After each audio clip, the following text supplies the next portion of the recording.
bahwa dunia telah disalibkan bagiku, dan aku bagi dunia. Haleluya, haleluya, haleluya. Tuhan bersamamu.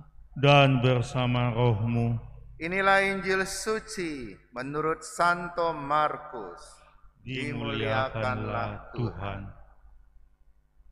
Pada suatu hari, Yesus bersama murid-muridnya pergi ke desa-desa di sekitar Kaisaria Filipi. Di tengah jalan, Yesus bertanya kepada murid-muridnya, kata orang, siapakah aku ini?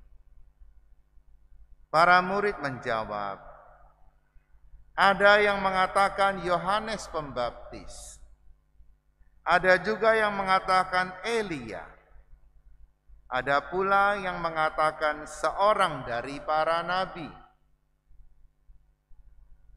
Yesus bertanya lagi kepada mereka, tetapi menurut kamu, siapakah aku ini? Petrus menjawab, engkau adalah Mesias. Lalu Yesus melarang mereka dengan keras, supaya jangan memberitahukan kepada siapapun tentang Dia. Kemudian mulailah Yesus mengajarkan kepada mereka bahwa Putra Manusia harus menanggung banyak penderitaan. Ia akan ditolak oleh tua-tua, oleh imam-imam kepala dan ahli-ahli Taurat, lalu dibunuh dan bangkit sesudah 3 hari. Hal ini dikatakannya dengan terus terang. Tetapi Petrus menarik Yesus ke samping dan menegurnya dengan keras. Lalu berpalinglah Yesus sambil memandang murid-muridnya.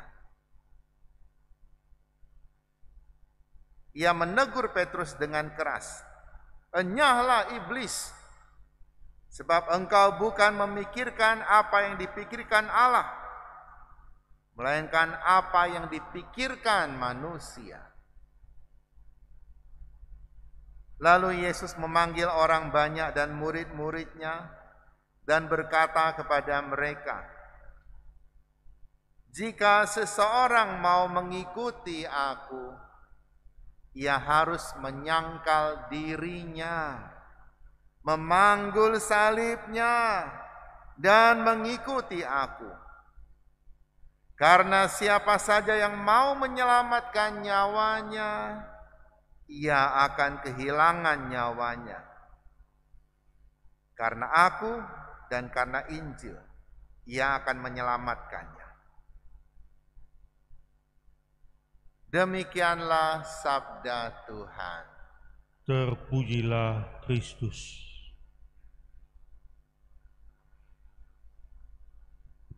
Yesaya pasti orang yang berjanggut. Karena dia mengatakan, aku membiarkan punggungku dipukul dan pipiku ditampar, bahkan janggutku dicabut. Janggut bagi sebagian orang dalam agama tertentu, juga bagi orang-orang Yahudi, adalah satu lambang kewibawaan. Seorang pemuka baru berjanggut, yang lain jangan ikut-ikutan. Mencabut janggut artinya meremehkan wibawa orang itu. Tapi mencukur sih tidak. Jadi boleh mencukur janggut. Mencabut itu meremehkan. Artinya engkau tidak pantas mempunyai kuasa seperti itu. Yesaya mau menunjukkan bagaimana sikap seorang hamba Tuhan. Kalaupun ia diperlakukan dengan begitu tidak adilnya, begitu tidak manusiawinya, punggungnya dicambuk, pipinya ditampar, mukanya diludahi, jangkutnya dicabut. Dia katakan apa tadi? Tetapi aku tidak mengalami noda. Artinya aku tidak ternoda karena itu. Bagi kita manusia mungkin itu kotor. Orang meludahi muka kotor. Tapi itu hanya kotor di luar. Jiwanya bersih. Tidak ternoda artinya jiwanya bersih. Ada banyak orang yang melakukan korupsi, penipuan, pengkhianatan, memfitnah orang, bahkan pengikutnya banyak. Sudah memfitnah orang, pengikutnya banyak, ikut memfitnah. Kelihatannya baik-baik, karena apa? Pengikutnya banyak. Yang pengikutnya banyak belum tentu benar. Orang Tionghoa punya satu pepatah, Xiao Qiong, Bu Xiao Chang. Suster ngerti? Tidak apa-apa, itu bahasa dewa. Orang suka menertawakan orang miskin, tetapi tidak menertawakan yang ternoda. Jadi orang-orang yang hidupnya tidak layak, tidak ditertawakan, tapi yang miskin ditertawakan. Kenapa ada banyak orang yang hidupnya tidak benar, tapi dia punya uang, sehingga dia punya banyak pengikut, banyak pengagum, meskipun hidupnya tidak benar. Jadi orang kuno zaman dulu ini sudah melihat keadaan seperti itu. Yang miskin ditertawakan, tetapi yang tercela tidak ditertawakan. Ada orang keluar dari penjara, ya, sudah melakukan kesalahan yang berat, disambut dengan meriah. Itu satu contoh. Saya tidak katakan bahwa orang keluar dari penjara itu harus ditindas, harus dikucilkan, tidak. Tapi mungkin juga tidak perlu disambut seperti itu. Seakan-akan, saya cuma katakan seakan-akan, saya tidak berani menghakimi. Seakan-akan apa yang dia buat tidak masalah kok. Sehingga orang yang lain berpikir, lihat, orang yang berbuat seperti itu sudah di penjara, keluar disambut seperti itu. Kita boleh buat juga dong, nanti kita disambut juga. Lihat dulu, dia disambut karena apa? Karena memang punya nama. Begitulah fenomena masyarakat, menertawakan yang miskin. Tapi miskin yang sesungguhnya adalah miskin jiwa, miskin di hadapan Tuhan. Itulah miskin yang sesungguhnya. Memang saat ini ada banyak orang mengalami kesulitan. Saya katakan tadi, bahkan cukup banyak orang yang dulu dipuja-puja orang, dulu merasa begitu berkuasa, punya tanah yang banyak, punya gedung yang banyak, punya usaha yang besar. Sekarang justru stres berat, depresi. Ini membuktikan yang mempunyai banyak belum tentu bahagia, belum tentu bisa tidur tenang. Orang yang tidak punya apa-apa memang sudah terbiasa tidak punya apa-apa. Jadi ketika kehilangan merasa susah sih, tapi ya tidak terlalu susah dibandingkan dengan orang yang sebelumnya punya banyak. Penderitaan memang tidak bisa kita singkirkan dari hidup kita. Bahkan tadi Yesus katakan, barang siapa mau menjadi muridku, dia harus menyangkal diri, memikul salib, dan mengikuti aku. Hidup tidak cukup hanya dengan iman. Hari ini kita membaca dalam bacaan kedua, surat Rasul Yakobus. Surat ini sangat penting. Karena surat ini pernah mau dihilangkan oleh orang-orang tertentu. Jadi ada kelompok-kelompok yang tidak suka dengan surat ini. Kenapa? Karena kata mereka, cukup beriman saja, tidak usah buat apa-apa, pasti selamat. Kalaupun berbuat jahat, asal beriman, percaya pada Tuhan, pasti selamat.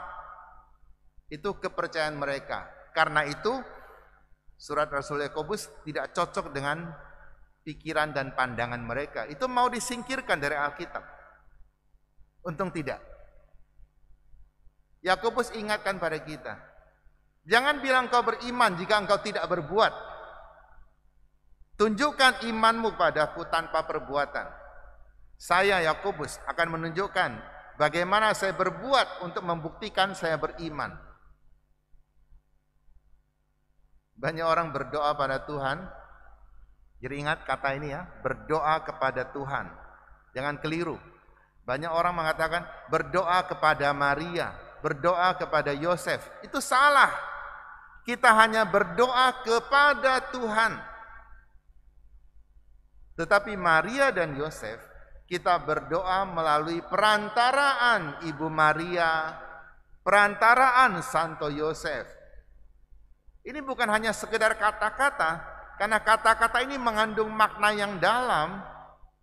Berdoa hanya kepada Tuhan. Manusia menjadi perantara, manusia yang suci. Kita yang tidak suci saja kadang-kadang dimintai doa oleh orang. Tolong doakan saya ya. Padahal kita tidak suci. Apalagi Ibu Maria dan Yosef. Mereka orang suci, orang tua Yesus yang membesarkan Yesus dari kecil. Luar biasa. Jadi mereka sangat pantas menjadi perantara. Meskipun di luar sana ada orang-orang yang tidak percaya. Ngapain kalian orang-orang Katolik berdoa lewat perantaran manusia biasa? Perantara kita hanya Yesus Kristus, kata mereka. Benar.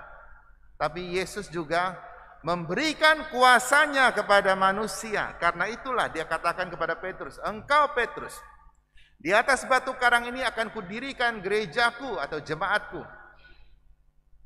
Kuasa maut tidak akan menaklukkannya, kata Yesus. Dan kepadamu kuberikan kunci kerajaan surga. Apa yang kau ikat di dunia terikat di surga. Apa yang kau lepaskan di dunia terlepas di surga. Artinya Yesus menggunakan manusia sebagai perantaranya. Siapa itu? Petrus dan keturunan Petrus.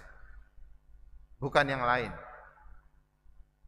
Itu sebabnya mengapa gereja tetap memegang teguh tradisi ini. Seorang calon imam harus ditabiskan oleh seorang uskup. Karena uskup ditabiskan oleh uskup yang lain. Uskup yang lain ditabiskan oleh paus. Jadi turun-temurun tidak terputus. Karena Tuhan memberikan perantaraan kepada manusia. Nah, Yakobus ingatkan, kita perlu berbuat. Percuma kita berkoar-koar dengan bahasa-bahasa yang indah, membuat orang begitu kagum dengan khotbah kita, tapi kita tidak berbuat. Berbuatlah, karena dengan berbuat baru menunjukkan kita punya iman. Ada orang berdoa, maksa-maksa Tuhan. Kalau Tuhan tidak dengarkan doanya, atau tidak kabulkan doanya, dia berpaling dari Tuhan. Itu bukan iman. Itu maksa Tuhan beriman kepada dia. Karena menurut dia permintaannya adalah permintaan yang benar. Maka harus dikabulkan. Artinya dia maksa Tuhan. Kita tidak pernah bisa memaksa Tuhan. Kita ini ciptaan Tuhan. Kita diciptakan untuk Tuhan, bukan Tuhan untuk kita. Maka orang yang beriman adalah apapun keputusan Tuhan bagi dirimu, itu adalah benar. Itulah orang beriman. Meskipun sulit diterima. Gampangkah Abraham menerima bahwa anaknya yang dia cintai itu harus dia korbankan, harus dia bunuh sendiri dan dia bakar? Gampang tidak? Sangat tidak gampang. Gampangkah Ibu Maria melihat anak yang dia rawat sepanjang hidup, yang begitu dia cintai, dibunuh orang tanpa dosa? Gampang? Tidak gampang. Itulah iman. Sebenarnya dalam kehidupan kita sehari-hari, banyak kita menunjukkan iman. Gampangkah bagi orang tua untuk berkorban bagi anaknya? Tidak gampang. Jadi seorang anak jangan pernah mengatakan orang tua tidak berjasa. Orang tuamu sangat berjasa, lebih dari siapapun juga. Nah, kecuali Kecuali bagi orang tua yang meninggalkan anaknya, tapi ditinggalkan pun tetap dirawat orang lain, bukan? Orang lain yang berjasa. Orang tua berkorban bagi anak ini bukan hal yang gampang. Bapak saya punya banyak duit kok. Bukan soal duit. Ada banyak orang punya duit, tapi ketika dia tidak mau melakukan kebaikan, tidak mau melakukan pengorbanan, tidak terjadi apa-apa. Itu hanya duit saja. Ketika dia memberikan pengorbanan, itu jadi sesuatu. Dalam pelayanan saya, tidak sedikit saya bertemu dengan istri-istri yang ketika muda disakiti oleh suami, suaminya hidup tidak benar karena banyak uang, hidupnya tidak benar mengecewakan istrinya. Tapi ketika tua, suami jatuh sakit dan tak berdaya, dan para istri ini masih tetap mau merawat suaminya. Ini luar biasa. Ini iman loh. Tidak gampang. Di mata dunia orang katakan, itu bodoh. Di mata Tuhan itu adalah bijak. Di mata Tuhan itu adalah menunjukkan orang ini tetap beriman. Tuhan memberikan dia kepada saya, maka saya harus bertanggung jawab. Ketika saya tidak bertanggung jawab, mungkin saya tidak beriman. Tapi saya juga tidak bisa mengatakan bahwa kalau suami seperti itu lalu ditinggalkan oleh istrinya yang kecewa, saya tidak bisa mengatakan bahwa istrinya bersalah. Tidak salah. Cuma tidak ada jasanya. Tapi sudah disakiti, ketika melihat pasangannya sudah tua tak berdaya, masih mau merawat, inilah tanda orang beriman. Inilah perbuatan. Hari ini ketika Yesus menceritakan pada murid-muridnya, yang baru saja mengakui dia sebagai Mesias. Mesias ini siapa sih sebenarnya? Mesias ini adalah orang yang dinanti-nantikan orang Israel untuk memulihkan Israel seperti Daud, begitu berkuasa, begitu cemerlang. Yang seperti itu yang dinantikan mereka. Tapi Yesus kasih tahu mereka, seorang Mesias harus menderita, bahkan dibunuh orang, tetapi bangkit pada hari ketiga. Bangkit tidak bangkit bagi para murid tidak penting rupanya. Karena mereka sudah terluka dengan kata-kata seorang Mesias harus dibunuh orang. Sudah terluka. Jadi pikiran sudah gelap. Maka Petrus menarik Yesus, menegur Yesus dengan keras. Berani-beraninya ya Petrus ya. Gurunya ditegur dengan keras. Kemarin kami habis misa di sini. Saya lihat Bapak Uskup. Diperintah-perintah orang. Bapak Uskup naik satu, turun satu. Hebat sekali merintah-merintah Bapak Uskup. Ya mungkin tidak sadar ya.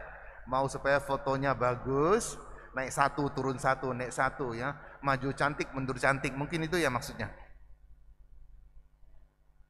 Tapi tidak sopan menurut saya. Jangan lakukan itu.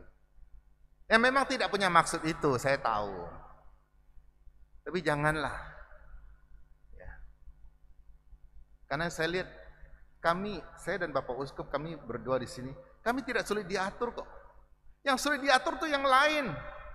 Dipanggil tidak muncul-muncul, ribut di bawah saja. Maka lama jadinya foto.